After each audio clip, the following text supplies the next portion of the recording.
उन्हें वहाँ पर पासपोर्ट लेके बीएसएफ वालों ने अंदर बॉर्डर क्रॉस करवाया और माए दरवाजे के बाहर रो रही हैं, मुझसे बार बार सवाल कर रहे हैं कि मम्मा आप कब आओगी। मैं कैसे समझाऊं उनको कि मैं कैसे आऊंगी। ये हमारा कसूर थोड़ी ना है कि हमारी शादी वहाँ हुई भी है या हमें नेशनलिटी नहीं मिली है। मेरे बच्चों का ग्रीन पासपोर्ट था, मेरे बच्चों को अंदर ले लिया, मेरा ब्लू पासपोर्ट है। कहाँ का कानून कहता है कि माँ और बच्चों को जुदा कर दे?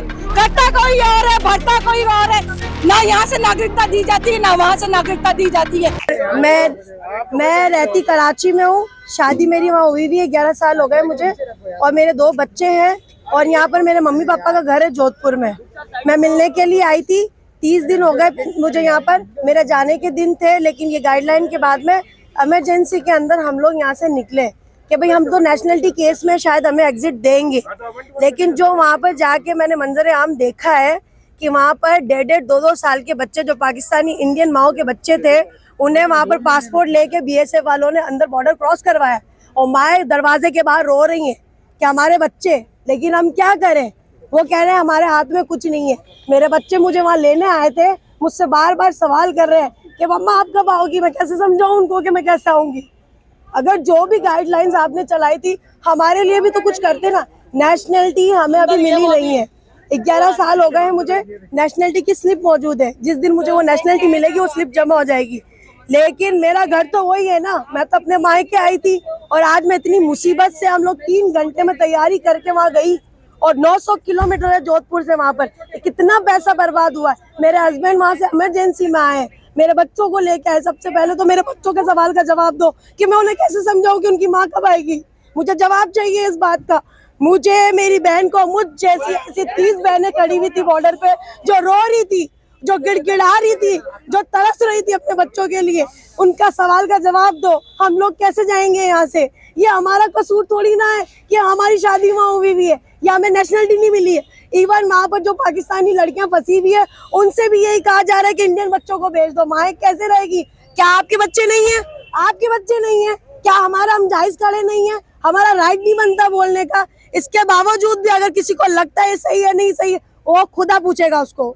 और जो कुछ भी चल रहा है ना यहाँ पर, मैं विनती करती हूँ हमारे जाने का प्रबंध करें।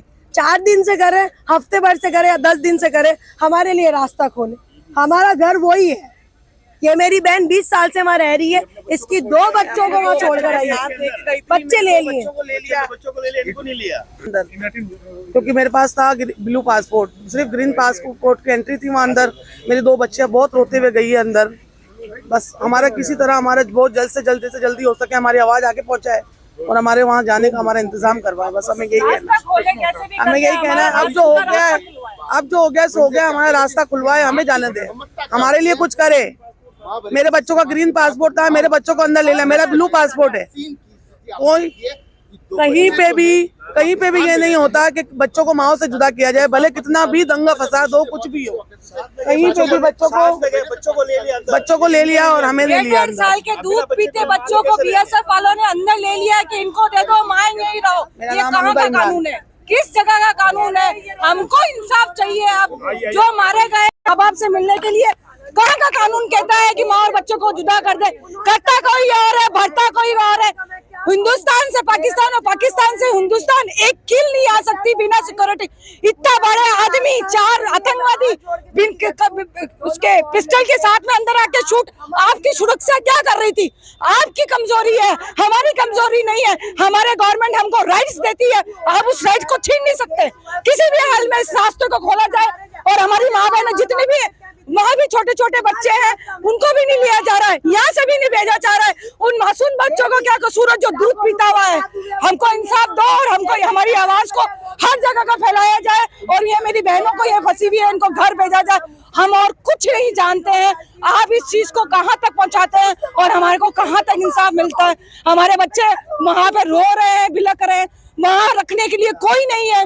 कहाँ रहेंगे बच्चे, छोटे बच्चे? अटारी बॉर्डर पर जब आप गए तो क्या कुछ हुआ वहाँ पर? अटारी बॉर्डर पर यह हुआ, उन्होंने हमारी बात नहीं सुनी, सिर्फ ब्लू पासपोर्ट देखा, उसके अलावा उन्होंने कुछ नहीं देखा। पाकिस्तान की ओर से रोका गया आपको? नहीं, हिंदुस्तान की ओर से रोका गया। पाकिस्तान कह रहे हैं कि हम एक्सेप्ट कर लेंगे, वो नहीं एक्सेप्ट करने दे रहे हैं। जैसे केस जो है पाकिस्तान में, ऐसी महिला है जो भारत की जो हाँ यहाँ रोका जा रहा है नहीं रोका जा रहा है। ये वो कह रहे हैं हम लेंगे नहीं, ग्रीन पासपोर्ट नहीं लेंगे और ब्लू पासपोर्ट नहीं देंगे। मैं ये पूछ रहा हूँ कि जिन लड़कियों की शादी जोधपुर में शादी हो चुकी है, मान लो उनको भी नहीं ले रहे हैं। जो नूरी वीजा पे गई हुई है उनको भी नहीं ले रहे हैं। सिर्फ यहाँ से ब्लू पासपोर्ट ले रहे हैं कि बच्चों को भेज दो, माँ नहीं आएगी। नूरी वीजा वालों को भी नहीं ले रहे हैं, किसी को भी नहीं लाया जा रहा है। नागरिकता क्यों नहीं मिल पाई? ना यहाँ के लोग नागरिकता देते हैं ना वहाँ के। इनको 20 साल हो गए, उसको 11 साल हो गए। मेरी भाभी आई हुई 11 साल हो गए, नागरिकता नहीं दी जा रही है। इसमें हमारा क्या कसूर है? पाकिस्तान में नागरिकता के नियमानुसार आपने नागरिकता क्यों नहीं ली? पाकिस्तान में स्लिप जमा की हुई है, उन्होंने भी नागरिकता नहीं दी। 11 साल हो गए, मेरी भाभी आई हुई पाकिस्तान से, हिंदुस्तान ने भी नागरिकता नहीं दी। एक बहन आई हुई, उसको 25 साल हो गए, 20-25 साल बाद वो अपने मायके गई है, उसको भी नहीं दी गई नागरिकता। ना यहाँ से नागरिकता दी जाती है ना वहाँ से नागरिकता दी जाती है। 7 साल में रूल्स होते हैं, नागरिकता दे दी जाती है, चाहे वो हिंदुस्तान हो चाहे पाकिस्तान हो। दोनों तरफ से कोई नागरिकता नहीं दी गई। नहीं तो अभी अपने अपने पासपोर्ट पे होते, आराम से आते और आराम से जाते। ये हालात चलते रहेंगे, ये कब सही होंगे ये हमें नहीं पता। ये ऐसे ही चलता रहेगा क्या? इनमें माँ बच्चों का और जो शादी हुई उनका क्या कसूर है? हमारी रिश्तेदारी भी वहाँ की है, यहाँ भी रिश्तेदारी है। इसका क्या सोल्यूशन है हमें नहीं पता। लेकिन फिलहाल हम ये जानते हैं अभी जो फंसी हुई माएँ, इनको इधर भी भेजो, उनको इधर भेजो, अपने बच्चों से अपने परिवारों से मिलवाओ, हम और कुछ नहीं।